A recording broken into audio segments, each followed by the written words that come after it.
Ça marche. Bon, bonjour à tous. Donc, merci d'être venus nombreux pour discuter avec nous de la transformation digitale des PME. Donc, notre conférence s'articule essentiellement autour d'une question. Donc, pourquoi la transformation digitale représente-t-elle un enjeu stratégique pour les PME? Donc, pour répondre à cette interrogation et toutes les questions qu'on se pose à propos de la transformation digitale des PME, on a la chance d'avoir trois superbes intervenants. Donc, on a Géraud Pamégan, qui est responsable marketing et communication chez Célécom. Donc, Célécom, c'est une petite une PME du bassin clermontois qui est en pleine transformation digitale. Ensuite, nous avons Julie Gracien, donc, qui est chez Auvergne-Rhône-Alpes Entreprises et qui accompagne les PME dans leur projet de digitalisation.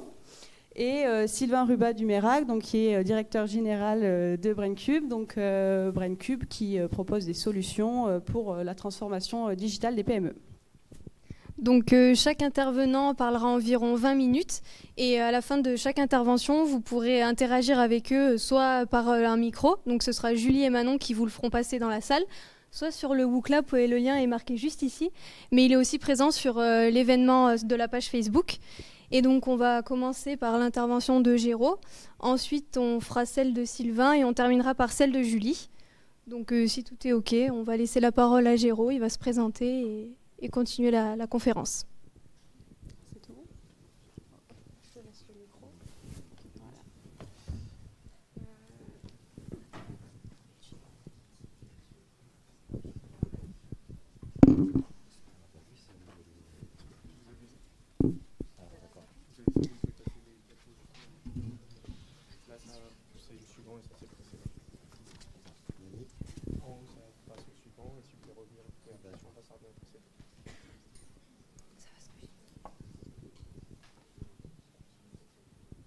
Déjà, bonsoir à tous. Je vois que vous êtes assez nombreux à être venus et c'est assez sympa. J'espère pouvoir vous intéresser. Je vais vous raconter moi un peu le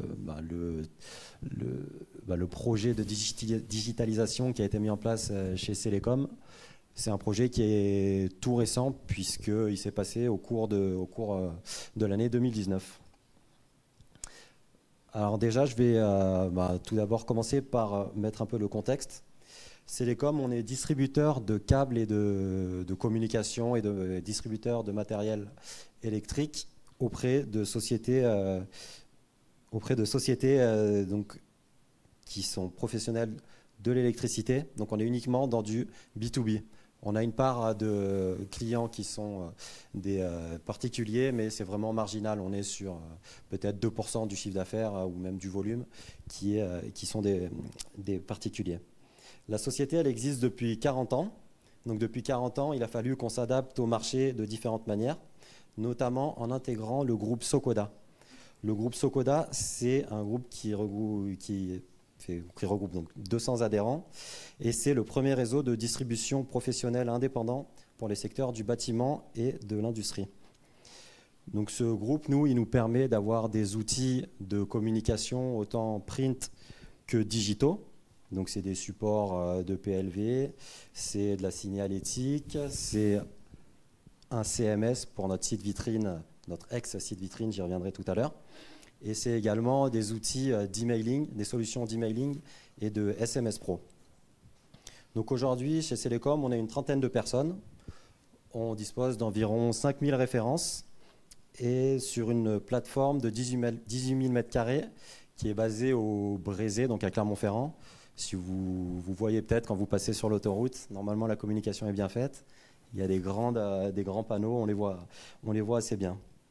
Donc on réalise un chiffre d'affaires d'environ 13 millions d'euros et la croissance annuelle, elle est d'environ, en 2019, elle est d'environ 10%, un peu plus de 10%. Donc notre méthode de commercialisation actuellement, elle est assez simple. On a des commerciaux sédentaires, des commerciaux itinérants et un comptoir magasin qui est directement sur la plateforme à Clermont. Mais ça aussi, c'est assez marginal. Il y a très peu de clients qui viennent se servir ou faire des chiffrages sur place comme ça. On fonctionne énormément par téléphone ou par email. On a quelques entrées par le site vitrine dont j'ai parlé tout à l'heure, mais c'est vraiment de l'email et du téléphone en grande majorité. Donc au niveau de la distribution, on est à 90% de notre distribution, elle se fait par de l'expédition, c'est-à-dire que nos clients passent des commandes et on les livre directement sur le chantier ou directement chez eux ou là où ils veulent. Il y a eu un peu moins de 10% des clients qui viennent directement chercher leur commande au dépôt en mise à disposition. Donc le fait d'être distributeur spécialisé pour nous, c'est un avantage par rapport à la concurrence qui est beaucoup plus généraliste la plupart du temps, puisque nous, en fait, on est un peu sur une niche. Hein, le câble et le matériel électrique, c'est assez spécial, c'est assez spécialisé. Mais c'est aussi l'inconvénient pour nous, c'est d'être une PME. Parce que les distributeurs généralistes, ils sont beaucoup plus gros, c'est des géants, c'est Rexel, c'est Sonepar. Peut-être que Sonepar, ça vous parle un peu moins, mais Rexel, je pense que certains d'entre vous doivent connaître. C'est vraiment un leader dans la distribution de matériel dans le BTP. Et on a également comme concurrents, c'est les fabricants, en fait, nos fournisseurs, qui passent en direct parfois avec certains clients. Alors c'est une démarche qui se fait de moins en moins, les fabricants qui passent directement avec les clients, mais c'est tout de même pour nous une concurrence. Donc il faut qu'avec nos moyens de PME, on puisse rester concurrent et performant face à des géants comme Rexel. Donc je vais parler là un peu plus du coup du côté digital pour nous. On a eu des éléments déclencheurs qui nous ont donné déclencheur, on peut dire accélérateur, qui nous ont montré la nécessité pour nous de passer à une digitalisation plus importante. Ça a été notamment en courant 2018 notre CMS, donc l'outil qui nous permettait de gérer notre site internet, notre site vitrine, qui a, les CMS en fait, le prestataire a cessé son activité. Donc en gros, on ne peut plus administrer notre site internet. Il a fallu qu'on réagisse par rapport à ça. Donc, il a fallu se réunir, mener une réflexion pour savoir ce dont on avait besoin, ce qui nous manquait sur le site, ce dont les clients avaient besoin, tout ce qu'on pouvait améliorer en fait. Et donc, c'était l'occasion pour nous d'apporter un site beaucoup plus moderne. Si vous allez le voir aujourd'hui, là, la page vitrine, elle n'est pas très moderne, pas très attractive, et surtout beaucoup plus fonctionnelle. Il y a 3 points qui étaient très importants pour nous et qui n'étaient pas possibles avant.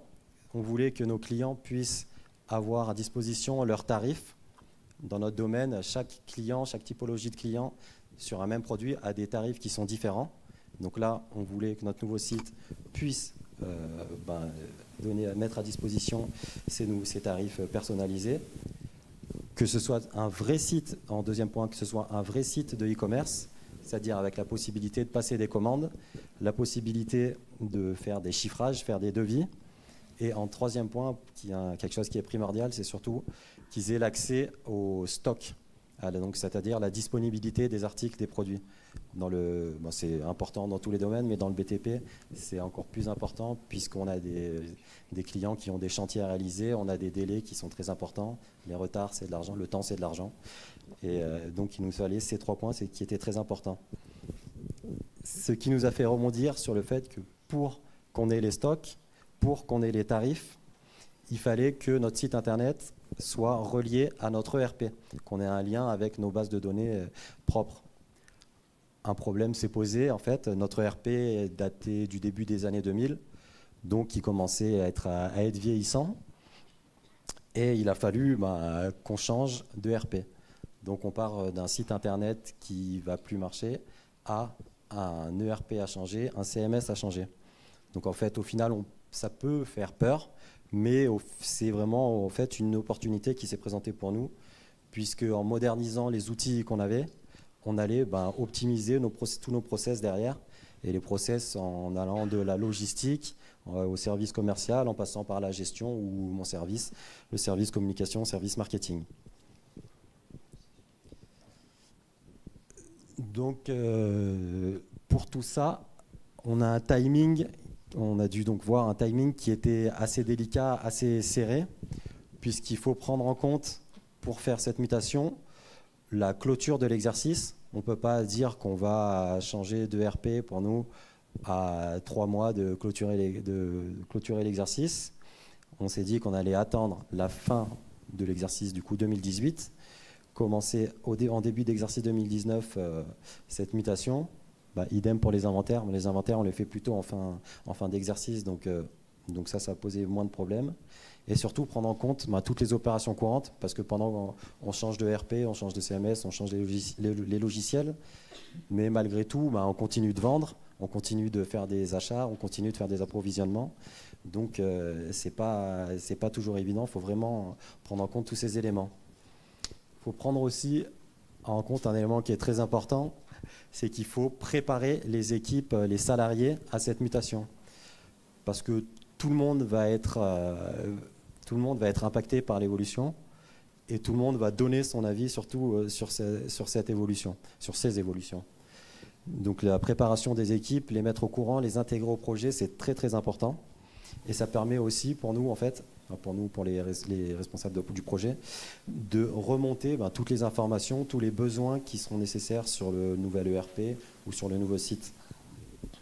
Donc c'est un point sur lequel on a vraiment mis l'accent, c'est garder l'humain en fait au centre du projet, puisque sans l'humain, on peut rien faire. Hein. Le digital, c'est une avancée, c'est une aide, c'est une assistance supplémentaire.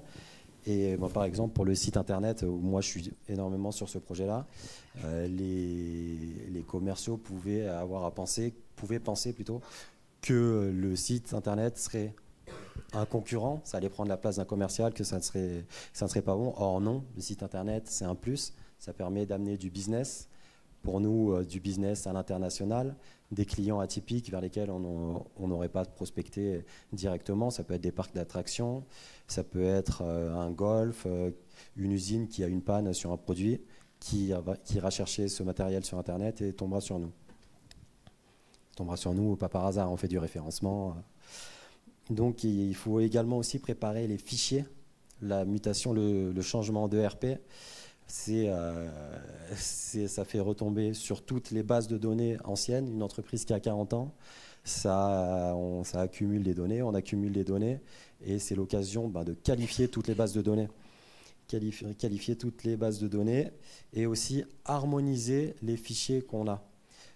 Aujourd'hui, dans le domaine du BTP, il y a une harmonisation des fichiers, c'est-à-dire une normalisation des codifications des fichiers produits, des fichiers clients, qui se met en place de manière à pouvoir se transférer, s'échanger des fichiers, des bases de données entre fournisseurs, de fournisseurs à clients, de fabricants à distributeurs, etc. Donc ça, on en a profité pour mettre en place cette harmonisation-là de fichiers. Donc ensuite, on a trouvé un prestataire qui répondait au plus de critères dont on avait besoin, et on a lancé le projet en prenant en compte un peu, on en a parlé tout à l'heure, le fait que pendant un certain temps, nos chiffres, nos données, nos chiffres de vente seraient un peu biaisés, puisqu'il y a toujours un temps d'adaptation au moment où on intègre un nouveau logiciel, un nouveau progiciel, durant lequel il va falloir s'adapter au nouveau logiciel. Et un changement, ça implique des modifications sur les méthodes de travail. Donc chaque employé ne va pas répondre de la même manière, c'est un peu perturbant. On bouscule les habitudes, et donc on fait des formations pour ça. Alors des formations qui sont sur le logiciel en soi, donc comment utiliser ce logiciel, mais comme je parlais tout à l'heure tout de suite de méthode de travail, c'est des compétences qui vont passer d'un service à un autre. Je prends un exemple, nous, on gérait les réclamations sur les livraisons, elles étaient gérées par le service commercial. Aujourd'hui, sur le nouvel ERP, c'est géré directement par la logistique qui s'occupe des livraisons. Donc quelque part, ça peut paraître plus logique, mais sur le fonctionnement qu'on avait avant, ça marchait, ça fonctionnait, mais au final, on perdait un peu de temps. Donc là, on optimise le temps, on optimise les process. il y a une partie qui est importante aussi, c'est l'anticipation des imprévus. Alors anticipation, on va peut-être dire plutôt envisager. Il faut envisager les imprévus, les aléas. Nous, en l'occurrence, quand on a changé de RP, donc début avril 2019, on a fait face à quelques problèmes de développement, ce qui nous a retardé sur ce changement de RP, c'est-à-dire une partie du logiciel qui ne marche pas, on ne peut pas utiliser le logiciel. Donc pour pallier ces imprévus-là, nous, on avait gardé l'ancienne ERP au cas où on ait ces problèmes, et on a bien fait justement. On était bien content d'avoir l'ancienne ERP pendant les 2-3 mois où le nouvel ERP buguait. Donc en fait, on a vraiment un suivi complet auprès du prestataire, histoire que nos nouveaux outils soient efficaces, marchent, mais aussi auprès des équipes, puisque les équipes, il y a toujours des réfractaires, donc il faut suivre ces réfractaires-là pour que tout le monde soit content, qu'on ait un logiciel qui marche, qui soit plus ergonomique, et qu'en début d'exercice, du coup, 2020 pour nous, tout soit vraiment efficace et fonctionnel. Donc ça prend du temps, nous ça a pris quasiment 1 an, mais au final, aujourd'hui, on entend moins de bruit, donc on entend moins de plaintes, donc on sait que ça commence à fonctionner. Donc, en termes d'outils, on peut dire que pour nous, on a eu donc Socoda qui nous fournit donc le groupe dont on fait partie, qui nous fournit des outils d'emailing, des outils d'SMS Pro. Grâce à notre nouvelle ERP et nos bases de données qui sont regroupées, on va pouvoir aujourd'hui être beaucoup plus performant sur nos actions de communication. Donc nos emailing, on va pouvoir faire du reporting, donc analyser derrière après nos emailing les performances, les résultats. On va aussi faire beaucoup plus de SEO et de SEA, donc de référencement naturel de par notre nouveau site commercial qui sera mieux référencé en termes de mots-clés. Et après, nous, on ajoute des AdWords sur Google. Le nouveau site, il va nous permettre, je le disais tout à l'heure, de toucher un public beaucoup plus large. On a l'ERP aussi qui nous apporte des outils de BI, donc de Business Intelligence. C'est une notion qui est très importante et qui se développe, on vous dira peut-être un peu tout à l'heure, au niveau des PME, un peu plus. Avant, c'était plus axé sur des grosses sociétés. Aujourd'hui, nous, avec notre prestataire, on a pu mettre en place quelques outils, donc des indicateurs qui sont cohérents pour nous, qui nous permettent en fait d'avoir des modèles sur des modèles actuels ou prévisionnels et qui nous aident à prendre des décisions stratégiques sur un article qui se vend bien ou mal, sur un commercial qui performe plus sur un type d'article ou un autre type d'article, et les périodes. En fait, on peut analyser tout un tas de données, on fait des tableaux croisés, on a des tableaux de bord, des dashboards, et ça nous permet, c'est de l'aide à la décision, c'est de l'informatique décisionnelle. On a également mis en place, pour optimiser tout le processus logistique, tout l'ERP, mais des postes transporteurs, puisque je vous ai parlé tout à l'heure, plus de 90% de nos commandes partent en livraison. Donc les transporteurs, que ce soit Ziegler, TNT, DHL, ont des ordinateurs directement dans notre entrepôt, par lesquels nous, les salariés de la logistique, quand il y a une livraison, ils préparent la commande, ils vont taper leur bon de livraison sur l'ordinateur TNT par exemple, ils sortent l'étiquette directement, ils la mettent sur leur palette, sur leur colis, et les informations partent directement chez le transporteur. On n'a plus à renvoyer un mail derrière ou passer un coup de téléphone. Tout se fait automatiquement, donc ça c'est un gain de temps qui est énorme, pareil à la logistique.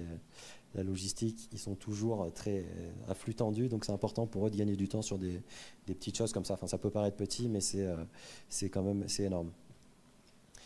À terme, on a des choses qu'on n'utilise pas encore. L'ERP intègre aussi un système de CRM qui sera important pour nous pour mettre en place des relances auprès des clients. Bon, ça, on ne l'utilise pas encore. On doit normalement l'intégrer là au premier trimestre.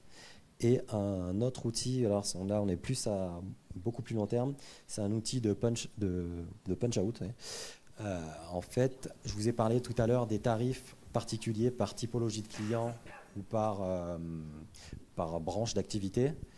Le punch-out, en fait, c'est la possibilité d'envoyer directement nos tarifs ou nos fichiers, nos catalogues articles chez nos clients, sans passer par un email. En fait, c'est des outils, c'est des ponts qui sont faits entre les services, les systèmes informatiques de nous et de nos clients.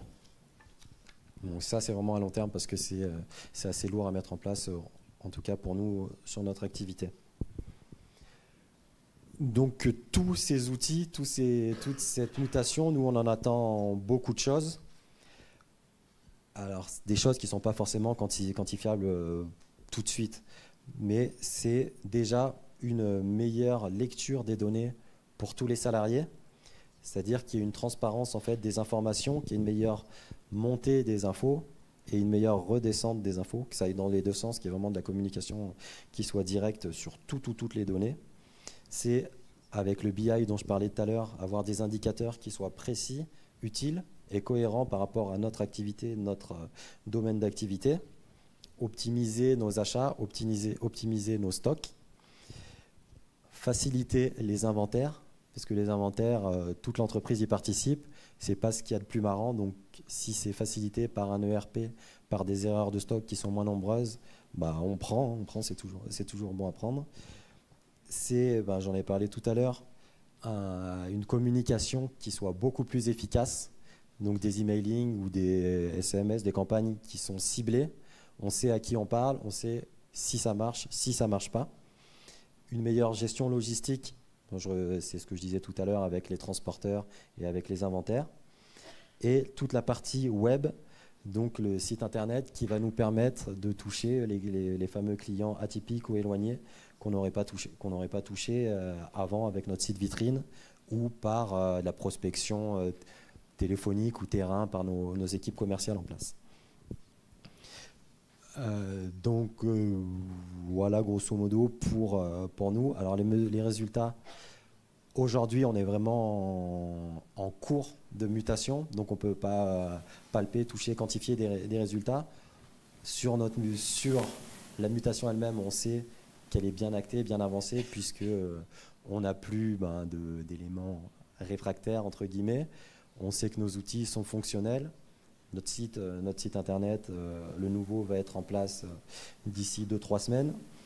Donc courant 2020, on pourra voir si ça nous a apporté du business, ça nous a apporté du gain de temps surtout, sur tous les processus et dans tous les services de la société. Je pourrais apporter une petite conclusion ou une petite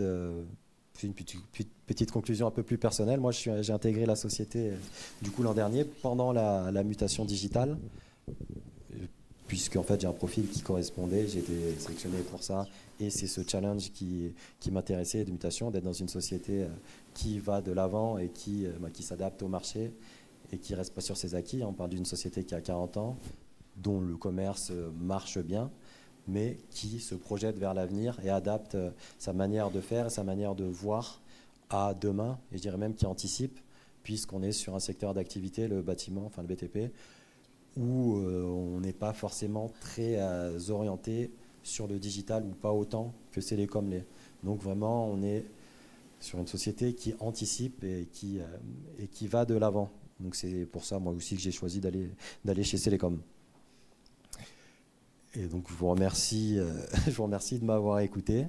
J'ai mis cette petite citation de Sénèque qui est importante pour moi, qui résume autant mon histoire que l'arrivée chez Célécom, puisque tout n'a pas été facile sur le changement de RP avec les bugs qu'on a eu du prestataire.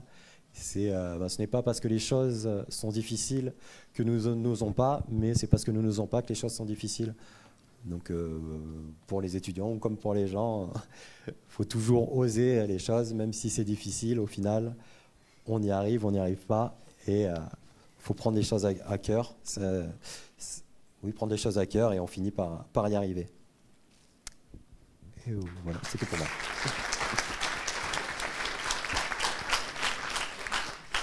Bonsoir à toutes et à tous. Merci de votre présence et merci pour l'intervention de Géraud. Est-ce que vous avez des questions par rapport à son intervention ?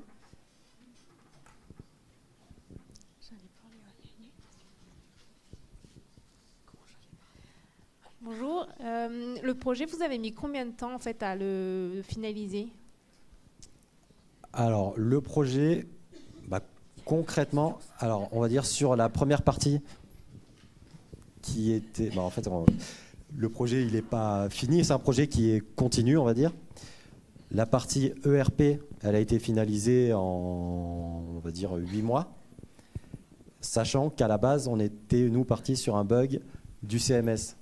Donc, chaque fois, en fait, à chaque fois qu'on avance d'une étape, on peut rajouter une nouvelle étape. Donc, le ERP, ça nous a pris 8 mois.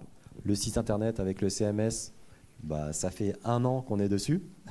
Donc là, il va sortir courant février, ça fait même peut-être un peu plus d'1 an. Sur la partie logistique, c'est plus rapide. Mais en fait, c'est une mutation qui est un peu permanente. Enfin, pour nous, en tout cas, on est en permanence en train de s'adapter au marché. Aujourd'hui, on estime qu'on va être efficace de la manière dont on a développé la chose, mais peut-être que demain, on va se rendre compte qu'il va falloir trouver un nouvel outil. Donc pour nous, 8 mois sur l'ERP, 1 an sur le site, et après, ponctuellement, on a des petits outils, les outils d'emailing, etc., qui sont absorbés au courant de ces 8 mois. Mais grosso modo, on peut dire que nous, la grosse partie de la mutation, elle s'est faite sur 1 an, sur l'année 2019. Donc c'est là où je parlais tout à l'heure de la clôture de l'exercice. On s'était fixé pour objectif d'avoir absorbé le gros de la mutation avant la fin de l'exercice pour entamer un nouvel exercice de 2020 qui soit sur des bases propres et sereinement. Sereine.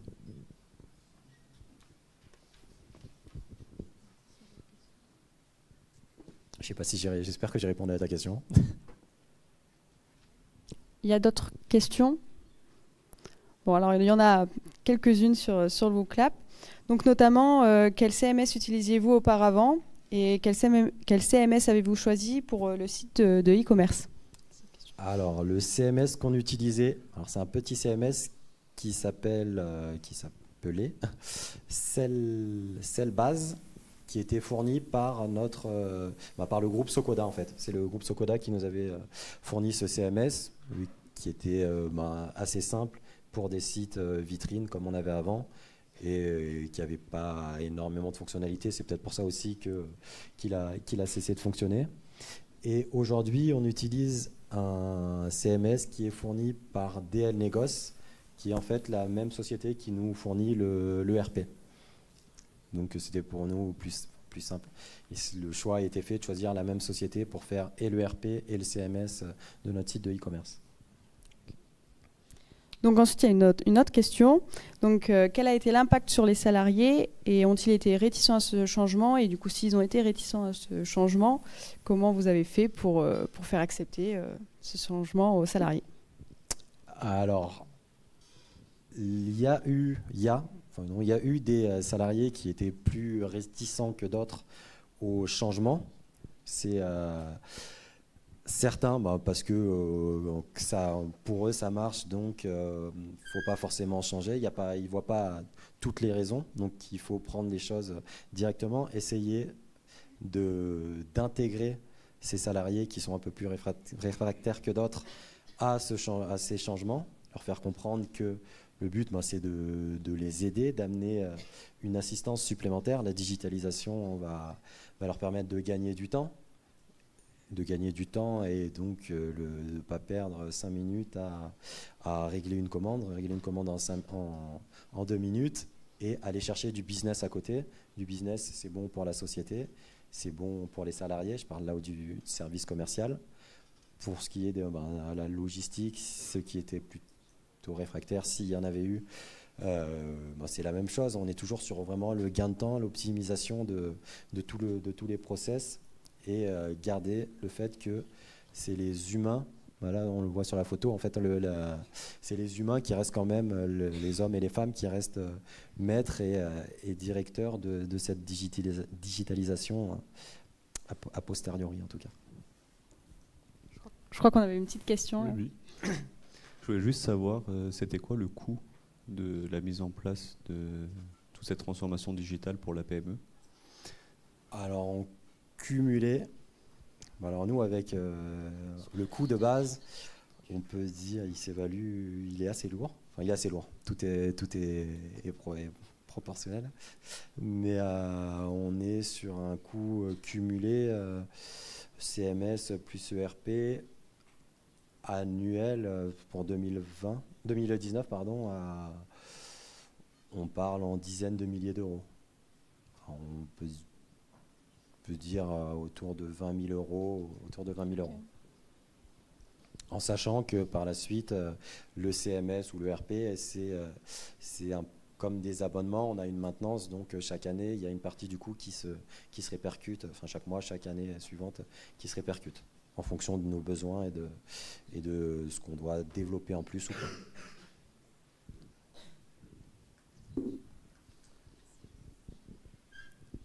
Est-ce qu'il y a d'autres questions dans le public? Bon, alors, il en reste une dernière sur le Booklab. Comment anticipez-vous l'intelligence artificielle au sein de chez Célécom? Alors, c'est une bonne question. Alors, on anticipe moyennement, pas beaucoup. Alors, on l'a forcément quand on parle tout à l'heure, j'ai parlé de BI. C'est des outils pour nous qui sont le futur, l'avenir. On est sur une PME, c'est à notre échelle, mais c'est clairement l'avenir et ce qu'on va utiliser pour aider la direction. Ce que la direction va utiliser pour être assistée dans ses prises de décision stratégiques à court ou moyen terme. Mais on est vraiment, nous, sur le début. C'est-à-dire que l'outil qu'on a de pilotage de la performance, d'aide au pilotage de la performance, il est assez basique. On est vraiment sur les bases. On est en train de voir quels indicateurs sont utiles pour nous, quels indicateurs ne sont pas utiles. Donc là, on est un peu en train de... On tâte, on est à tatillon, on est en train de se doser. Okay. C'est tout bon, il n'y a pas d'autres questions? Eh bien, merci beaucoup, Géraud. Et je vais maintenant laisser la parole à Sylvain.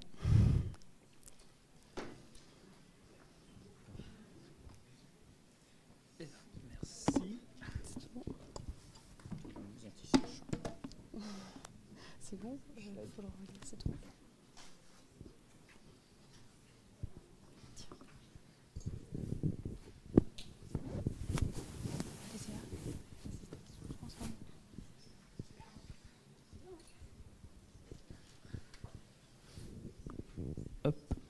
Bonsoir à tous.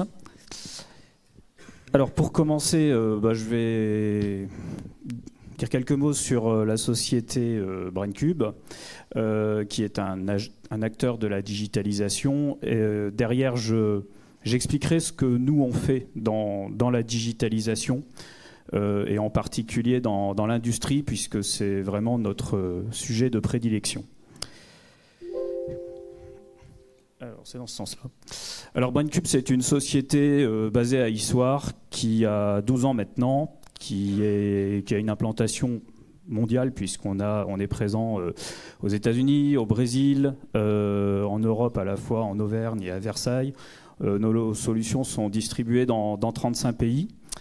On réalise un chiffre d'affaires d'un peu plus de 10 millions d'euros et on est 140 personnes actuellement. Alors nos clients, c'est dans l'autre sens. Nos clients sont essentiellement des grands comptes, ce qui n'est pas nécessairement le sujet ce soir, mais vous verrez plus tard dans la présentation, je viendrai sur les PME, et puis nous-mêmes, nous sommes une PME. Alors on travaille pour des clients industriels, on compte parmi nos clients la moitié des industriels du CAC 40.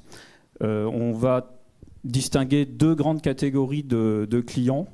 D'une part, les les entreprises de process continu, c'est-à-dire les gens qui transforment de la matière de manière à fabriquer des produits, en particulier l'industrie papetière, l'industrie du métal, l'industrie chimique, l'industrie agroalimentaire. Donc tout ça, c'est des gros process dans lesquels on transforme de la matière dans le but de fabriquer des produits finis qu'on vend ensuite sur le marché. L'autre grande catégorie de clients, c'est l'industrie manufacturière, et en particulier deux secteurs de prédilection qui sont l'automobile et l'aéronautique, où là encore, eh bien, le métier, c'est plutôt d'acheter un certain nombre de pièces primaires, de les assembler de manière à fabriquer des produits finis. Alors, pour dire deux mots sur ce que nous, on a une société forcément avec un ADN très digital. Donc on a beaucoup de logiciels en interne pour gérer toute notre activité. Et je vais juste dire deux mots là-dessus, parce qu'après je vais plutôt parler de nos produits et de ce qu'on fait sur le marché pour les industriels. Alors en particulier, on va trouver chez BrainCube un ERP qui est SAP, on va trouver une CRM qui est du Salesforce, on va trouver des solutions pour gérer les payes et tout ce qui est dossier employé. Je crois que c'est Payfit. On va gérer les notes de frais des employés avec Expansia. Toute la production de logiciels, c'est également digitalisé avec des logiciels qui supportent le processus de développement. Les tests des logiciels sont automatisés, les sauvegardes du code, toute la partie collaboration entre employés, les processus pour pousser du code en production, tout ça c'est automatisé grâce à une plateforme qui s'appelle GitLab. Et l'ensemble de ces logiciels en fait sont interconnectés. Donc voilà, c'est tout ce que je dirais sur la partie BrainCube en ce qui concerne la digitalisation chez nous. Ça n'a pas toujours été le cas. Pendant longtemps, on était beaucoup sur Excel. Donc finalement, cette digitalisation, c'est aussi quelque chose qu'on a fait assez récemment. Alors, nous, particulièrement, nos solutions, c'est ce qu'on appelle l'industrie 4.0. Donc l'industrie 4.0, finalement, ça désigne le processus de digitalisation dans l'industrie. C'est un terme qui est assez récent, qui a été introduit lors de la foire de Hanovre, qui est le plus grand salon industriel au monde, qui a donc lieu à Hanovre chaque année en avril, et qui a été introduit par Angela Merkel et Barack Obama lors de la conférence en 2016, je crois. Donc c'est vraiment très récent. Et on a connu depuis que le terme a été officialisé une grosse accélération, parce qu'en fait, ça a vraiment imposé le concept sur le marché industriel. Ça a donné le signal à toutes ces entreprises industrielles qu'il fallait aussi digitaliser le processus. Alors pourquoi ça s'appelle Industrie 4.0 ? En fait, ça désigne une quatrième révolution industrielle dans le domaine de l'industrie. Donc la première révolution industrielle, c'était tout ce qui était la mécanisation, produire des produits à l'aide de machines. Donc ça commence finalement assez tôt, dès le XVIIIe siècle, XIXe siècle. Ensuite, deuxième révolution industrielle, ça a été l'électrification, qui a permis de faire des machines beaucoup plus flexibles. Là, on est plutôt au début du XXe siècle. Troisième révolution industrielle, c'était l'automatisation, avec des appareils qu'on appelle automates programmables, par exemple. Enfin, c'est de l'électrification, mais avec des capacités d'automatisation et du contrôle-commande qui permet d'avoir des machines automatiques qui réalisent des opérations de manière répétable. La quatrième révolution, donc, c'est la digitalisation. Alors, ça fait longtemps qu'il y a des systèmes informatiques un peu partout dans l'industrie. Donc, en soi, ce n'est pas l'arrivée de systèmes informatiques qui est la révolution. La révolution, c'est l'interconnexion de ces différents systèmes informatiques. C'est-à-dire que pendant très longtemps, tous ces systèmes informatiques, ils vivaient dans des silos et ils ne se parlaient pas entre eux. Aujourd'hui, avec la généralisation des réseaux et en particulier d'Internet, tous ces systèmes peuvent parler. Et ça, c'est créateur d'opportunités et de valeurs. Pour prendre un petit exemple, aujourd'hui, si vous achetez une voiture, je pense que la chaîne d'information en fait, entre votre commande chez le concessionnaire et la ligne de fabrication qui va fabriquer votre voiture, elle n'est pas complète. C'est-à-dire qu'à un moment donné, il va y avoir des interruptions de chaîne, des interventions humaines. Le réglage des machines, ça va peut-être être fait humainement plutôt que complètement automatisé. On pourrait imaginer, et ça viendra assez rapidement, un moment où en fait, quand votre voiture, la vôtre, est fabriquée sur la chaîne de fabrication, eh bien automatiquement les machines se configurent en fonction des options qui correspondent à votre commande et ainsi de suite. Et pour ça, il faut faire communiquer l'ensemble des systèmes ensemble, c'est-à-dire à la fois le système du concessionnaire. Il faut envoyer les commandes de pièces primaires chez l'ensemble de la supply chain de l'usine automobile. Il faut commander les machines, il faut commander les plannings. Et à la fin, il faut livrer la voiture au bon endroit. Et finalement, si vous arrivez à connecter toute cette chaîne d'information, vous créez énormément de valeur et vous éliminez énormément de gaspillage. Donc c'est vraiment ça le cœur de cette révolution industrie 4.0. Alors attaché à ça, on parle souvent de deux technologies complémentaires qui sont l'impression numérique, l'impression 3D, et les robots. Pourquoi ? Parce que c'est des technologies qui sont hyper configurables. Donc si vous êtes capable d'injecter des informations grâce à votre réseau, grâce à la connexion, c'est des technologies qui vous donnent une très très grande flexibilité. Et là encore, ça va permettre de développer des nouveaux business models extrêmement flexibles ça permet d'envisager des nouvelles possibilités sur le marché, notamment dans la personnalisation des produits. Alors en ce qui nous concerne, nous, on a choisi chez BrainCube, donc il y a 12 ans, de démarrer sur une thématique particulière de cette industrie 4.0. On a décidé de récupérer l'ensemble des données d'un processus de fabrication de manière à aider les producteurs, les opérateurs de processus industriels à conduire leurs machines. En fait, ça, c'est une image qui est prise dans une salle de contrôle d'une industrie. Donc, ça ressemble un peu à la NASA, peut-être en moins compliqué, quoique. Vous avez des centaines, des milliers de capteurs qui remontent en temps réel. Et en fait, il faut piloter la machine, c'est-à-dire faire des choix de valeurs de réglage pour les équipements, de manière à obtenir des produits qui sont de bonne qualité, qui sont de qualité industrielle, c'est-à-dire répétables. En plus, il faut faire ça souvent à partir de produits primaires qui sont extrêmement instables. Donc ici, par exemple, j'ai mis du bois parce que c'est la matière première du papier, comme tout le monde sait. J'ai mis du métal. On a beaucoup de productions de métal qui sont faites à partir de métal recyclé, y compris dans le très haut de gamme. Une société comme Aubert et Duval qui fabrique des métaux spécialisés pour l'aéronautique. L'essentiel de la masse de métal, c'est du métal recyclé. Le verre, évidemment, l'essentiel de la production de verre est faite à partir de recyclés. Et puis on a aussi des betteraves pour produire du sucre. En fait, vous partez de matières premières extrêmement diverses. Et le but de l'industriel, c'est d'avoir une production de qualité constante. Et donc, en réglant des machines qui sont d'une très grande complexité, avec des centaines ou des milliers de paramètres. C'est pour ça qu'on a conçu BrainCube au départ, pour aider les industriels à trouver les bons réglages pour atteindre cette constance dans la production, dans la qualité de la production obtenue. Alors pour faire ça, on va non seulement récupérer l'ensemble des données industrielles, donc typiquement c'est plusieurs milliers de capteurs en temps réel. On va également récupérer les résultats obtenus avec les réglages. Donc si vous faites par exemple du papier, un papier ça va être caractérisé par la blancheur du papier, par l'énergie que vous avez dépensée, par la quantité d'eau. Vous avez un certain nombre de métriques en fait, qui permettent de qualifier votre production.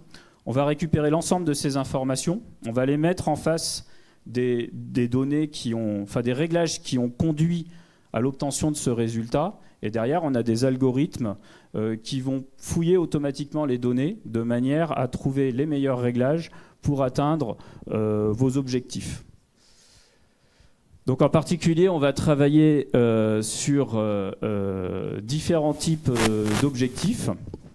Donc on va travailler sur le Overall Equipment Efficiency, ou TRS en français, c'est le taux d'utilisation des machines, c'est le taux d'utilisation du capital. On va chercher à maximiser l'utilisation du capital. En gros, que les machines ne soient pas arrêtées sans produire.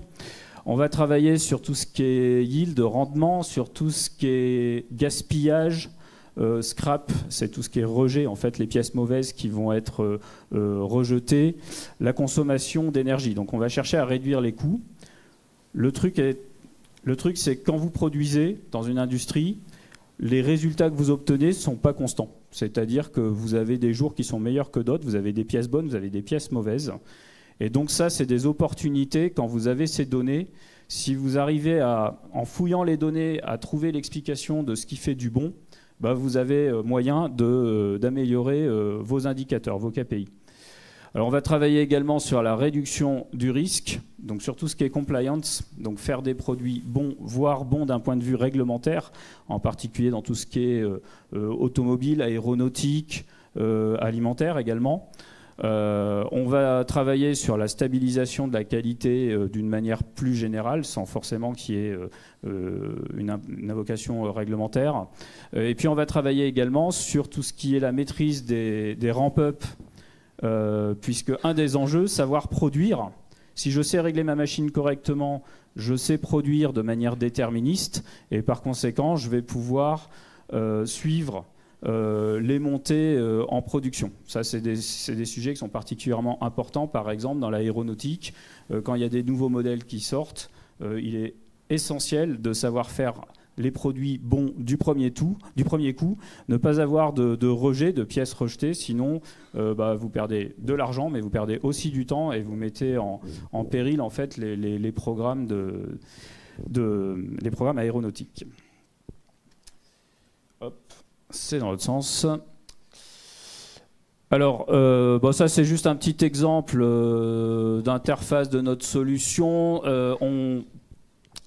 C'est juste pour donner des exemples de résultats. En fait, on va arriver sur des résultats par exemple, on peut réduire la consommation d'énergie de 10, 20, 40, 50%, 90% dans certains cas, juste en étudiant la variabilité du procédé et finalement en connectant l'ensemble des données. Ensuite, c'est quelque chose qu'on va faire à la fois de manière ponctuelle sous forme d'études, c'est aussi quelque chose qu'on va faire de manière continue, c'est-à-dire que notre logiciel, avec son intelligence artificielle, va étudier de manière continue les données qui arrivent des machines, les conditions dans lesquelles on est, et de manière continue va calculer les meilleurs réglages et va être capable de les réinjecter dans la machine pour piloter la machine en lieu et place finalement des choix qu'aurait pu faire l'homme. L'homme qui reste là, évidemment, pour des situations inattendues ou quand la machine ne sait plus faire. Si vous voulez, on est un peu dans la même situation qu'un pilote automatique d'avion.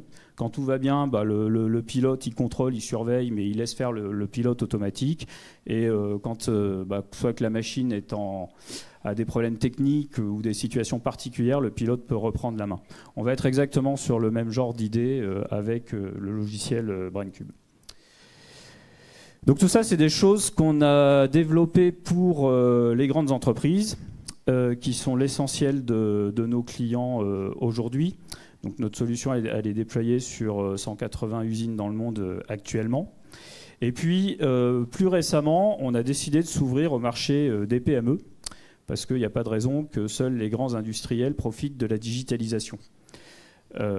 Et à partir du moment où les gros industriels disposent de possibilités de créer de la valeur grâce à la digitalisation, c'est essentiel que tous les autres puissent aussi en profiter et puissent à leur niveau mettre en place des outils pour tirer parti de cette digitalisation. Alors pour faire ça, on s'est allié avec Siemens et on a créé ce produit qu'on appelle une Edgebox. Donc ça, c'est un petit ordinateur en fait, qu'on installe directement chez le client qui permet de se connecter très rapidement aux différents systèmes du client, notamment à tout ce qui est automatisme. Donc cette machine, elle permet de discuter avec des automates programmables des grands fabricants, que ce soit du Siemens, du Schneider, Rockwell, etc. Elle va également permettre de discuter avec les bases de données et elle va permettre de croiser l'ensemble des données pour créer de la valeur.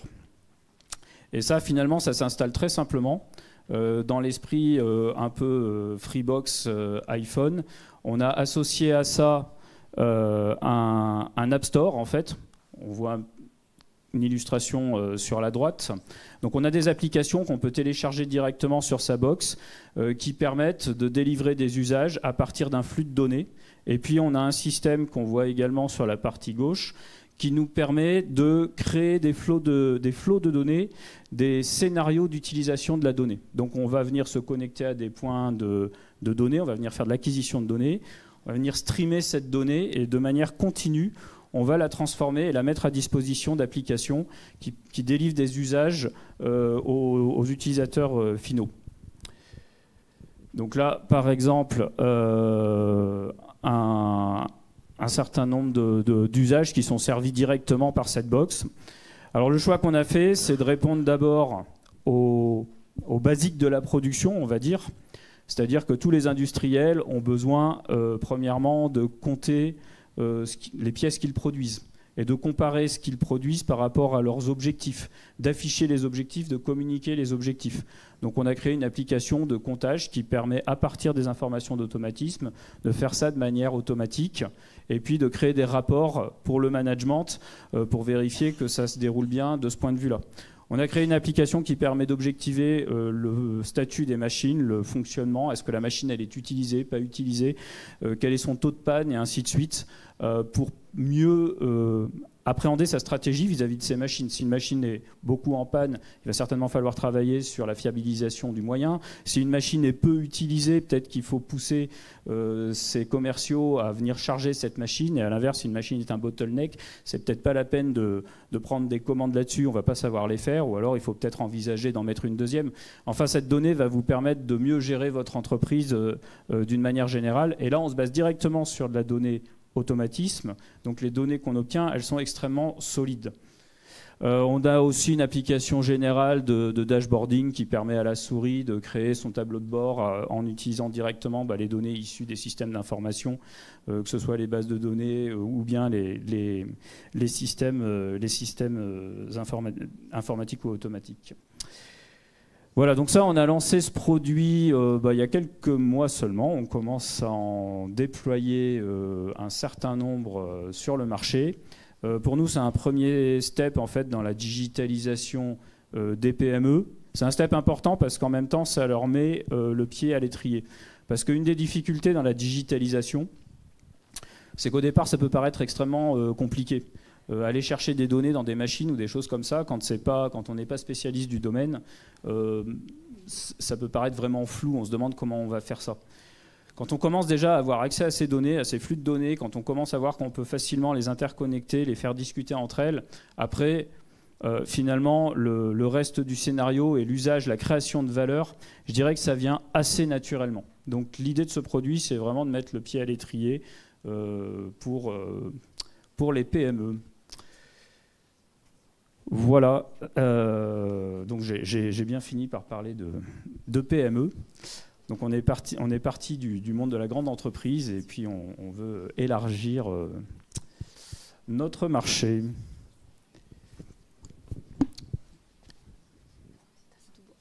Merci.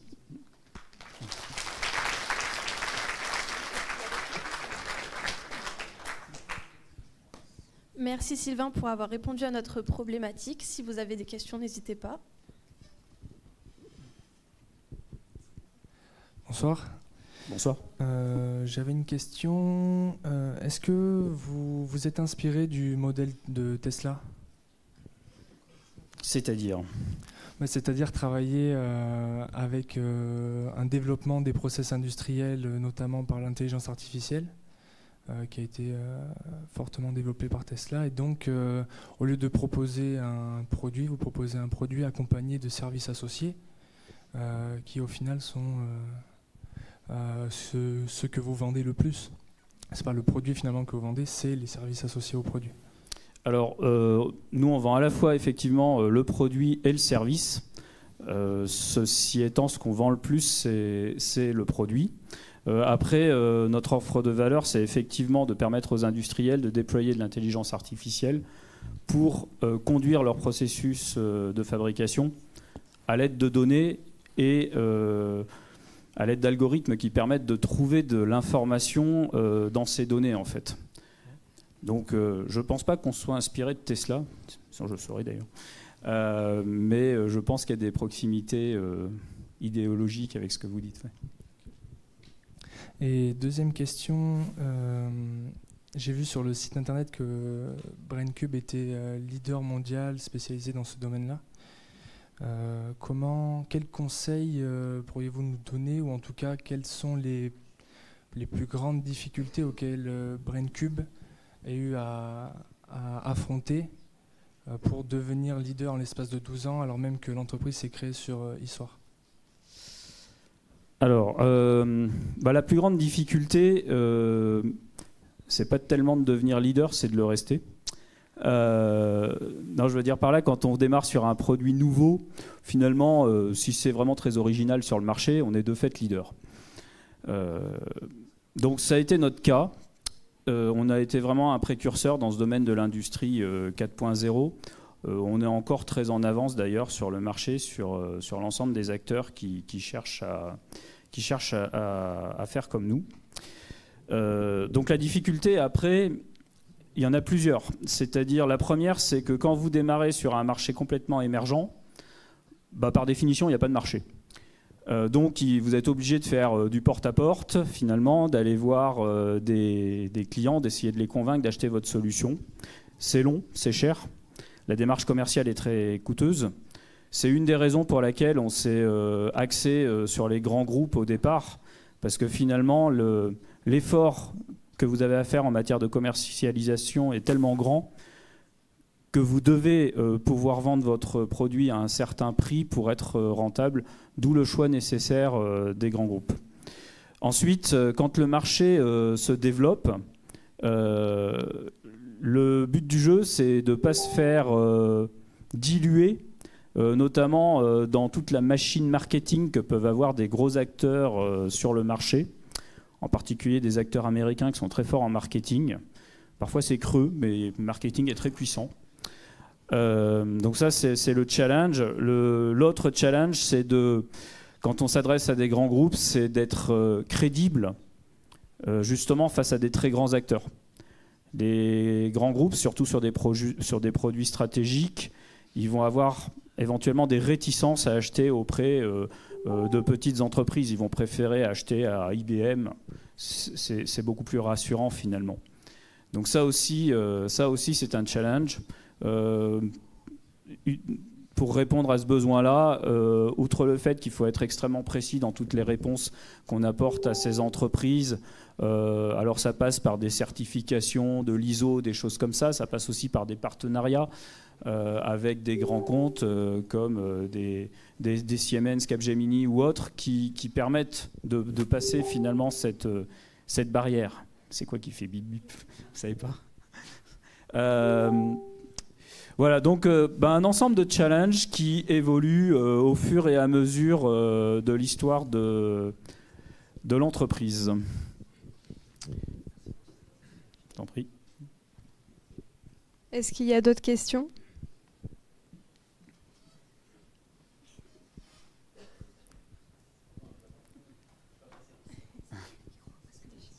Bonsoir. Bonsoir. Quel est le futur de BrainCube? Quel est, après avoir pris les grandes entreprises et les PME, vous faites quoi? Quel est votre projet futur? Alors déjà, notre projet futur, c'est d'augmenter nos parts de marché. Parce qu'on a beau être leader, le marché il est émergent, donc il faut qu'on gagne beaucoup de parts de marché. On a des dizaines de milliers de clients à conquérir, et aujourd'hui on en a équipé 180. Et ensuite, ça c'est le premier pan. Le deuxième pan, c'est d'un point de vue technologique, être reconnu comme une plateforme de référence de digitalisation dans l'industrie. qui permettent d'interconnecter tous les flux de données de manière à délivrer des usages. Notamment, on cherche à rentrer sur les très grandes plateformes de référencement mondiales dans ce domaine. Et comment vous protégez la data? Comment on protège la data? Alors bon, ça, c'est beaucoup de mesures techniques. Alors, ça commence par, dans le transport, évidemment, il ne faut pas transporter la donnée de manière claire. Donc, il y a du cryptage dans tout ce qui est flux. Ensuite, pour continuer, c'est des technologies de partitionnement de la donnée. En fait, on a des environnements qui sont dédiés pour chacun de nos clients. Ça va être des technologies de cryptage. La donnée, quand elle est stockée, elle est cryptée. Il y a beaucoup de technologies de contrôle d'accès également, pour faire en sorte que seules les bonnes personnes accèdent à l'espace de travail qui leur est dédié. Naturellement, il va y avoir autour de ces mesures techniques des mesures d'audit. Nous, on fait procéder par exemple à des audits de pénétration par des sociétés accréditées par l'ANSSI. Pour vérifier qu'un hacker ne peut pas rentrer dans nos systèmes. Après, il y a des mesures de certification, donc là c'est plus organisationnel, et notamment ISO 27001, où il y a des auditeurs qui viennent vérifier que notre organisation est susceptible de délivrer un système sécurisé. Une chose est sûre, la digitalisation, elle est souvent diabolisée comme source de grands dangers d'un point de vue sécurité. C'est aussi une source de sécurité. De la même manière qu'on ne garde pas son argent sous le matelas, c'est assez dangereux. En fait, quand vous gardez vos données, quand vous gérez vos données à l'ancienne, en général, elles fuitent les données parce que si les gens en ont besoin, ça va se terminer avec des clés USB, des envois par mail. Enfin, vous ne savez pas où elle est, votre donnée, en fait. Parce qu'une fois qu'elle est sur une clé USB, qu'elle se promène sur un fichier, vous ne contrôlez plus qui y a accès, où est-ce qu'elle est. Vous ne savez pas si elle a fuité, vous n'en savez rien, quoi. Donc la digitalisation, quand elle est faite de manière sérieuse, c'est plutôt un gain de sécurité de la donnée que l'inverse. Et une chose est sûre, c'est que si on n'aborde pas le sujet de la digitalisation sérieusement, de toute manière, comme le monde se digitalise à toute vitesse, il y a des gens qui vont le faire de manière éventuellement officieuse au sein de la société, et là c'est dangereux, quoi. Pierre. À moi. Bonjour Sylvain. Bonjour Pierre. Tu évoquais en introduction le fait que vous êtes adressé dans un premier temps aux grands industriels qui sont capables de mettre un gros braquet pour vous suivre en termes de compétences et de vous regarder dans les yeux et d'être capables d'adresser ces sujets avec vous. Mais j'imagine que des PME ont probablement moins la possibilité de le faire. Parfois, ils peuvent être un peu effrayés ou même mal comprendre la valeur qu'ils peuvent aller chercher ou effrayés de vous mettre dans les mains les données qui font leur valeur actuelle. Est-ce que c'est réellement une problématique à laquelle vous faites face? Et si oui, est-ce que vous amenez un peu de consulting ou comment vous faites pour traiter cette différence? Alors, oui, c'est une bonne question. Donc la première chose, c'est qu'on s'est allié avec Siemens, notamment pour cette raison-là, parce que nous, en tant que PME, on n'a pas capacité à accompagner un grand nombre de PME. Donc Siemens, eux, ils ont un réseau de distribution mondial avec des dizaines de milliers de personnes qui s'occupent d'accompagner des clients de par le monde. Donc ça permet de répondre à ce besoin de consulting. La deuxième chose, c'est qu'on a fait un produit qui est beaucoup plus simple dans ses usages de base. C'est pour ça que je parlais comptage de pièces, monitoring, tableau de bord. On n'est pas dans de l'intelligence artificielle sur les usages de base, mais par contre, on est sur des usages que tout le monde a dans l'industrie. Et en général, c'est fait soit de manière très artisanale, à la main, avec du papier, voire avec du Excel, mais ce n'est pas très solide. Alors, parfois, il y a des super systèmes aussi, hein. Mais il y a beaucoup de systèmes D, finalement. Donc, on leur propose une solution qui permet d'industrialiser le système D. Et ensuite, l'idée, c'est de les faire monter en maturité et ensuite d'aller vers les usages qui sont aujourd'hui ceux des grandes sociétés. Après, si une PME est prête et qu'elle veut aller vers ceux des grandes sociétés aujourd'hui, il n'y a pas de problème. Ça répond à la question. Ça répond très bien à la question. Est-ce qu'il y a des questions supplémentaires? Non. Bon, merci beaucoup Sylvain. Eh ben merci. Et on va laisser place à Julie maintenant.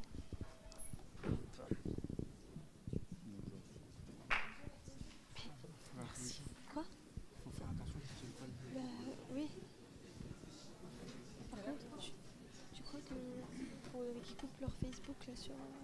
Mais c'est qui? Mais je sais pas qui c'est.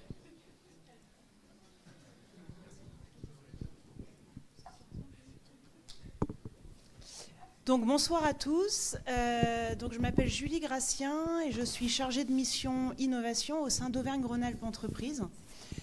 Donc Auvergne-Rhône-Alpes Entreprises, pour vous en dire un mot très très rapidement, nous sommes missionnés par la région pour accompagner les PME du territoire dans leur démarche d'innovation au sens large, leur démarche de développement, dont la transformation digitale fait donc partie.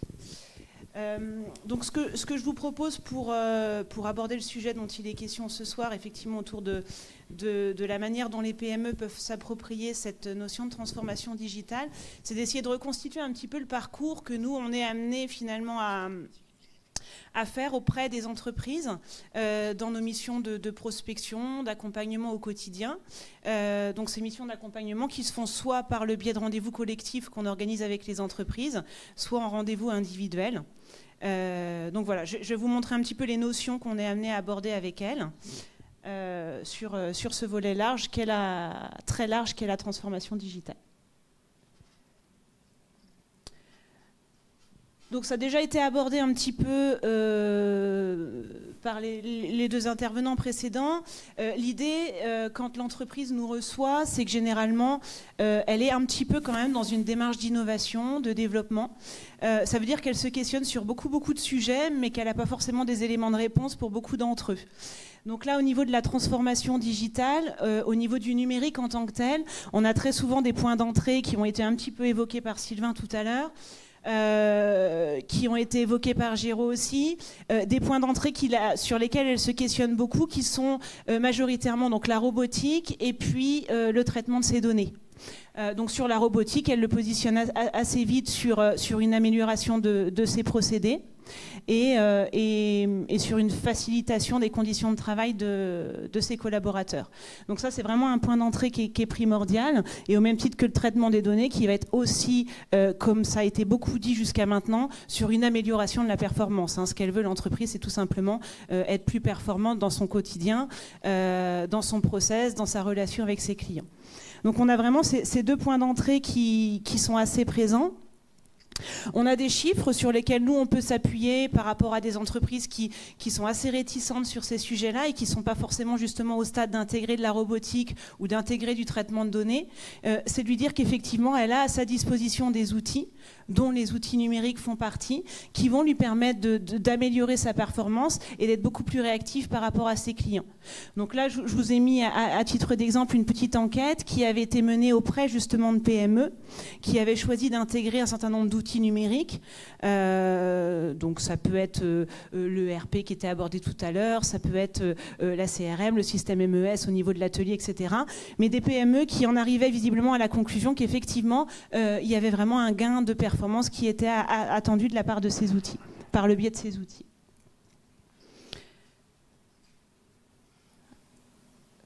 Donc du coup, concrètement, comment on va procéder, nous, par rapport à une entreprise qui va montrer un intérêt pour ces différents sujets? Donc je vous le disais, on a de l'accompagnement collectif, on a de l'accompagnement individuel qu'on va proposer à l'entreprise. Donc ça veut dire qu'on a déjà été amené à faire intervenir notamment BrainCube dans le cadre de matinales d'information qu'on met à disposition des entreprises. Ça veut dire que ces actions-là, elles doivent être coordonnées aussi avec tout un tas d'acteurs locaux. On a bien évidemment des acteurs que vous connaissez comme BPI, on a des acteurs comme la région, le conseil régional qui, au-delà de mettre des moyens humains à disposition des PME, c'est-à-dire nous qui allons les rencontrer, on a aussi la possibilité de mobiliser des leviers financiers, des leviers d'accompagnement technique qui sont vraiment tout un tas d'outils mis à disposition par les collectivités pour permettre aux entreprises d'être plus efficaces dans cette démarche et de disposer des moyens humains financiers pour l'amorcer. Donc voilà, notre rôle, c'est vraiment de détecter les besoins et de faire en sorte que la PME puisse, dans la mesure du possible, faciliter sa démarche de déploiement. Un autre point important qu'on a pu constater auprès des entreprises aussi, très souvent les tout premiers leviers qui avaient été mis à disposition des PME faisaient mention d'outils qui étaient clairement fléchés. Il y a 4-5 ans, voire même peut-être plus 5-6 ans, une démarche avait été amorcée au niveau local sur la sensibilisation des PME, par exemple, à l'usage de la simulation numérique. Donc les PME, les toutes premières PME qu'on allait voir sur ces sujets-là, elles nous regardaient en disant bah voilà, simulation numérique, moi dans mon quotidien de PME traditionnel, en métallurgie, en plasturgie, en mécanique, ça me parle pas forcément. J'ai pas forcément les ressources en interne pour investir dans des outils que je vais pas forcément savoir maîtriser également derrière. Donc on se rend compte que finalement, au-delà de l'outil, notre point d'entrée à nous chez la PME et ce pourquoi elle nous sollicite, c'est parce qu'elle a une problématique industrielle. Elle, son souci, c'est pas de savoir si elle va intégrer de la simulation numérique, de la réalité virtuelle, de la réalité augmentée à 3 ans, à 4 ans, à 5 ans. Elle a une problématique à laquelle elle n'est pas forcément en mesure de répondre, ou en tout cas pas totalement, que ce soit une problématique qui émerge de son atelier de production, qui émerge de ses clients qui ne sont pas pleinement satisfaits. Donc le point vraiment primordial à avoir en tête de notre côté à nous, c'est de se dire qu'on est d'abord là pour comprendre un besoin d'entreprise et ensuite, effectivement, c'est d'essayer de voir avec elle quelles pourraient être les solutions qu'on pourrait lui apporter.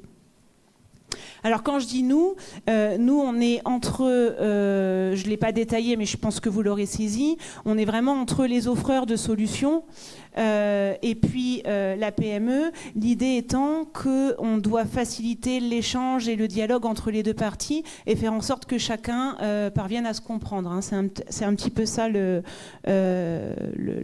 de nos missions aujourd'hui.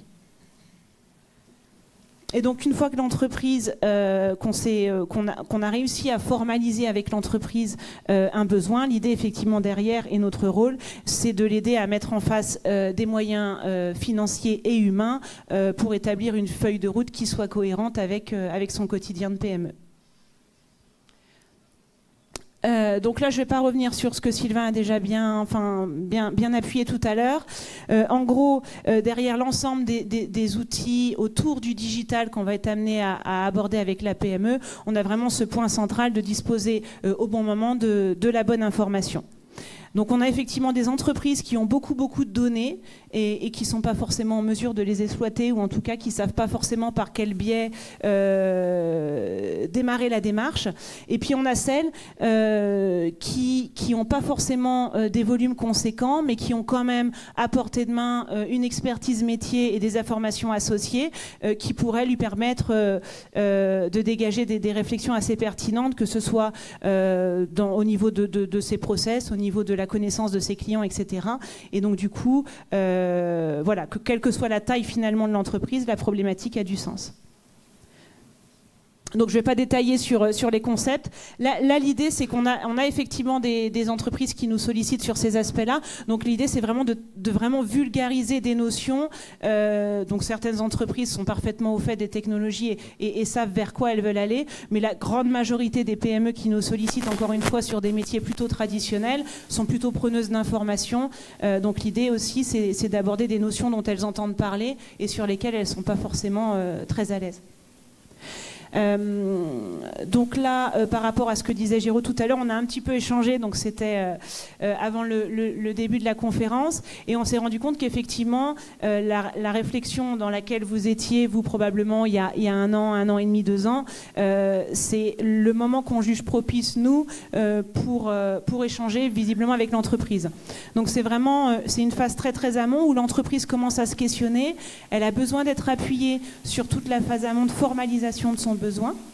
Et donc nous, on est là effectivement pour l'aider à établir une feuille de route et puis chercher surtout à mobiliser des compétences techniques qui nous dépassent, nous, dans un certain point. C'est-à-dire que nous, on est vraiment là sur la formalisation amont. Et après, c'est de mobiliser des offreurs de solutions, des consultants qui sont vraiment experts des sujets qui interpellent la PME. Donc voilà, des sujets sur ces volets ERP, MES, etc. C'est des choses sur lesquelles on nous sollicite assez régulièrement. Là, je vous ai mis des petits extraits d'intervention aussi. Donc Monsieur Quiss, auquel on fait régulièrement appel du côté de Sigma Clermont pour sensibiliser justement sur le volet MES les PME. Au-delà de l'outil, un point qui est effectivement assez important également, on l'a évoqué tout à l'heure, donc c'est Géraud qui en a parlé, sur les réticences que peuvent avoir certains collaborateurs dans l'entreprise qui n'ont pas forcément saisi la démarche vers laquelle la stratégie ou en tout cas la direction de l'entreprise souhaite aller. Donc il y a effectivement un volet humain qui est vraiment primordial à prendre en compte. Donc il y a aussi aujourd'hui une prise de conscience qu'on voit, nous, sur les missions qu'on est amené, ça fait maintenant 6 ans qu'on accompagne les PME sur ces aspects-là. Et c'est vrai qu'on voit une prise de conscience qui est très largement en train d'évoluer, puisque maintenant, il y a des outils pour le faire aussi, hein. Il y a des leviers qui sont mis à disposition par la région pour intégrer en amont d'un projet de transformation profonde au sein de l'entreprise une réflexion avec les différents collaborateurs. Donc vraiment associer les équipes, s'assurer que tout le monde s'est bien approprié la démarche, en a compris l'intérêt et faire en sorte que tout le monde puisse s'impliquer pleinement dans un projet qui va engager l'entreprise à échéance 1 an, 2 ans, 3 ans. Voilà, donc c'est quand même des projets conséquents. Pour faire le lien avec le capital humain,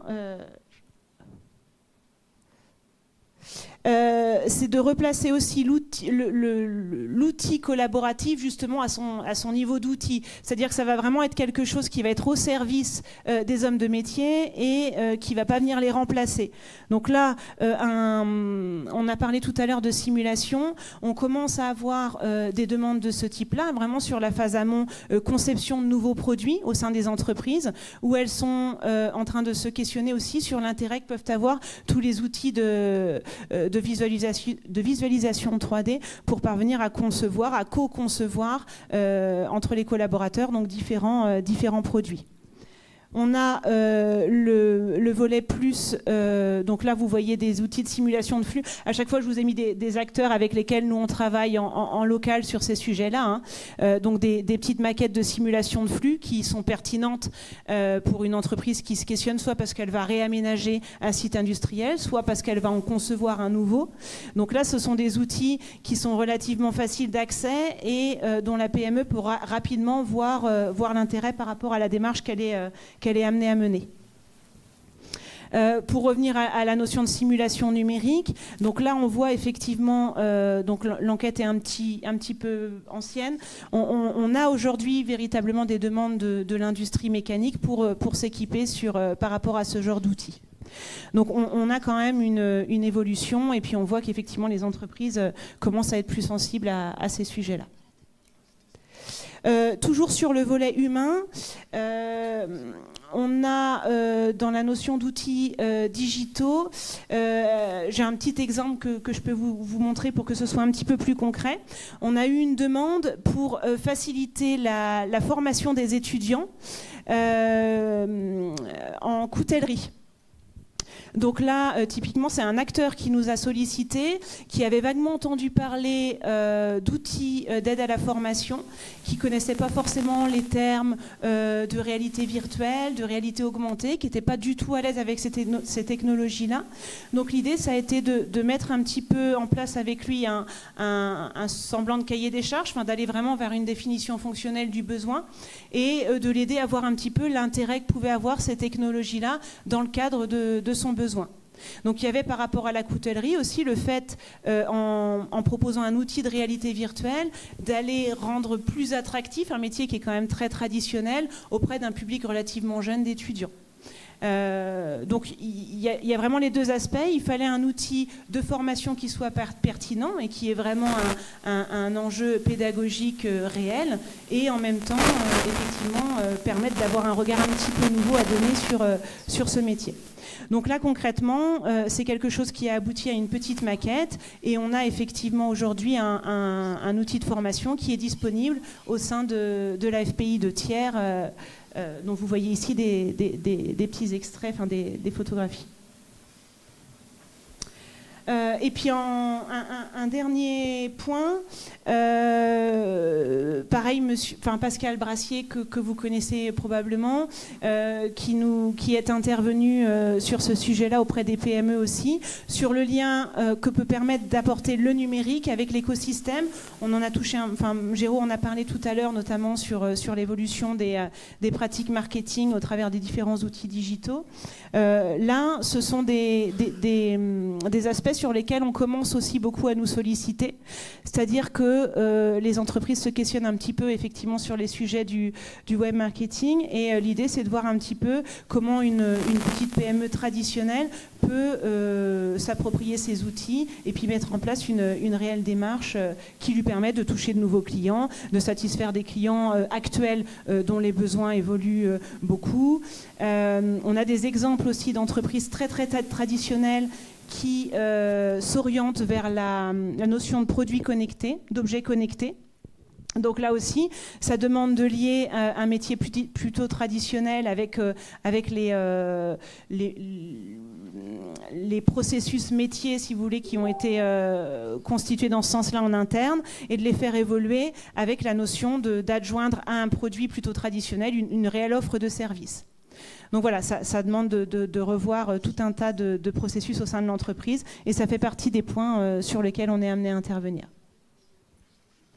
Donc voilà, l'idée c'était de vous montrer un petit panel relativement bref des différents leviers sur lesquels on est amené à intervenir, et de ce qu'on pouvait mettre, nous, au quotidien auprès des PME, derrière cette notion de transformation digitale, de transformation numérique, plutôt à destination du coup de la PME traditionnelle, puisque c'est l'essentiel du public que nous, on est amené à rencontrer. Voilà, je vous remercie.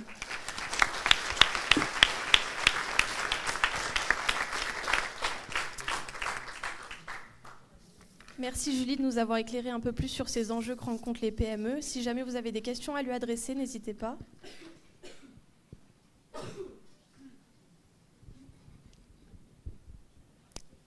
C'est bon, pas de questions pour Julie? Bon, moi non plus, j'en ai pas de mon côté. Donc, c'est tout bon. Bon, on va pouvoir conclure cette conférence. Si vous voulez bien me rejoindre tous les trois sur l'estrade. Oui. Donc, déjà, je voudrais vous remercier tout particulièrement vous trois d'être venus, nous avoir fait partager votre savoir et votre expérience. Ce fut très, très enrichissant. Donc, merci beaucoup de votre participation. On peut les applaudir, je pense.